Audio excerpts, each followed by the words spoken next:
I'm reading another short story for my Thursday afternoon class. This story is called Fire Precautions. Dr. N called in his young assistant. It's about time you came up with an unusual invention. Yes, as a matter of fact, I was just about to make a report. Oh, have you got something then? Yes, this is it. A robotic bird. He showed the doctor the bird in his hand, which was the size of a crow. Can it fly? Asked the doctor. Of course, but it doesn't just fly. Watch. He pressed a button on the bird's head, and the bird flapped its wings and began to fly around the room. As it did so, it chirped. As it did so, it chirped. Beware of fire! Beware of fire! The doctor folded his arms. It's a strange invention, but perhaps it can be of some use. Not just some use, but a lot of use.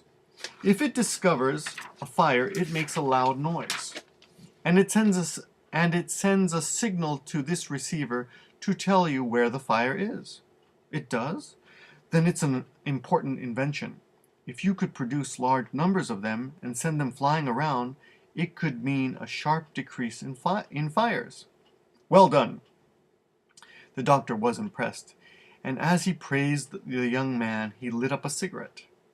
The bird immediately flew in his direction, calling, Fire! Fire! Simultaneously, the receiver in the young man's hand began to buzz. Hurriedly, the doctor threw away his cigarette. It certainly works, but it's a bit of a nuisance as it is. You need to make some improvements. Yes, I'll do that, said the young man. A few days later, he came back with his bird. It will be all right this time. I've refined it so it will not react to a small fire. Let's see it then. Certainly. The young man opened the window and pressed the button on the bird's head.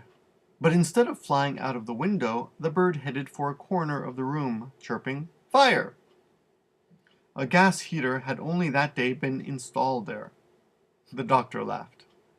It's still not quite ready, he said.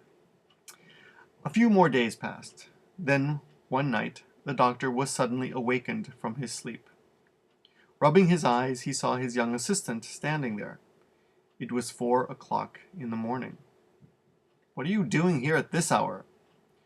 I had to tell you as soon as possible. This time I've really got it right.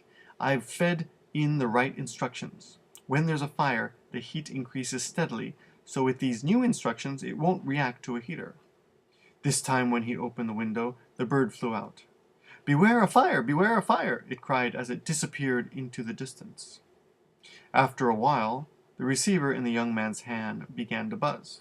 Look, it found a fire somewhere, said the young man. But when he looked at his instrument, his instrument, he found the bird was flying farther and farther away. It seemed to have found a fire a very long way away and was heading toward it. He rang the fire station in the direction the bird was heading, but was told there was no fire anywhere in that area. He looked puzzled. I wonder what's happened. I really thought I'd got it right this time. The doctor slapped his knee. I've got it.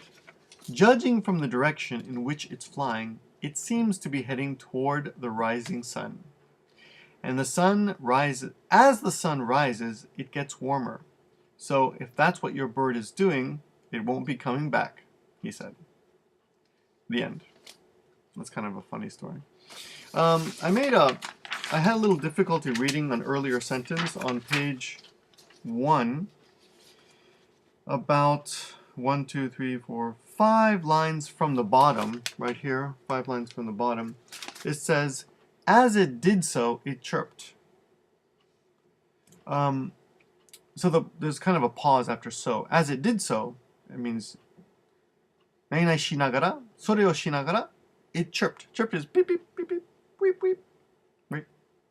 The chirping is the sound a bird makes. Chirp, chirp. Okay. As it did so, it chirped. So refers to something in the previous sentence. その前の文章の動作を目指してるね. The bird flapped its wings and began to fly around the room. As it did so, flying around the room, it chirped. Okay. Well, that's the next story. Please study that, and I'll see you in class. Bye-bye.